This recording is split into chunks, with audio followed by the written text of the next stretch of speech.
दोस्तों उस्मान गाजी एक बहादुर सिपाही और इंसाफ पसंद जंगजू थे।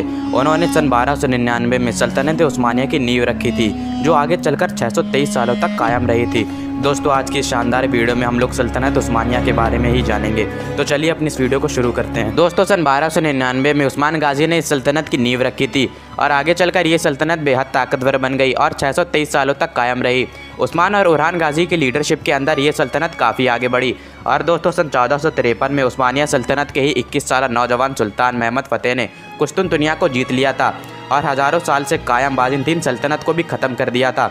दोस्तों महमद फ़तेह एक काबिल सुल्तान थे, इसलिए उन्होंने हर किसी को कुश्तुनतुनिया में रहने की इजाज़त दी थी, चाहे वो मुस्लिम हो, ईसाई हो या यहूदी हो, कोई भी शहर में रह सकता था। और इसके बाद इस शहर का नाम कुश्तुनतुनिया से बदलकर इस्तांबुल कर दिया जाता है और इसे उस्मानिया सल्तनत की नई राजधानी भी बना दिया जाता है। लेकिन दोस्तों उस्मानिया सल्तनत अभी भी अपने चरम पर नहीं पहुंची थी।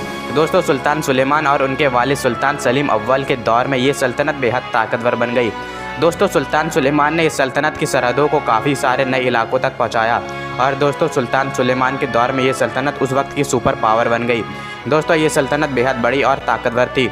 इस सल्तनत का एरिया 52 लाख स्क्वायर किलोमीटर था और ये 3 महाद्वीप यानी कि एशिया, यूरोप और अफ्रीका पर फैली हुई थी। दोस्तों इस सल्तनत में आज का तुर्की, Greece, Bulgaria, Egypt, Hungary, Macedonia, Romania, Jordan, फ़िलिस्तीन, लेबनान और अरब का भी कुछ हिस्सा आता था। लेकिन दोस्तों एक वक्त ऐसा भी आया था जब ये सल्तनत ख़त्म होने वाली थी, क्योंकि तैमूर सल्तनत के सुल्तान तैमूर लेन ने उस्मानिया सल्तनत को अंकारा की जंग में हरा दिया था और इस हार की वजह से बढ़ती हुई उस्मानिया सल्तनत कुछ वक्त के लिए आगे बढ़ना बंद कर देती है।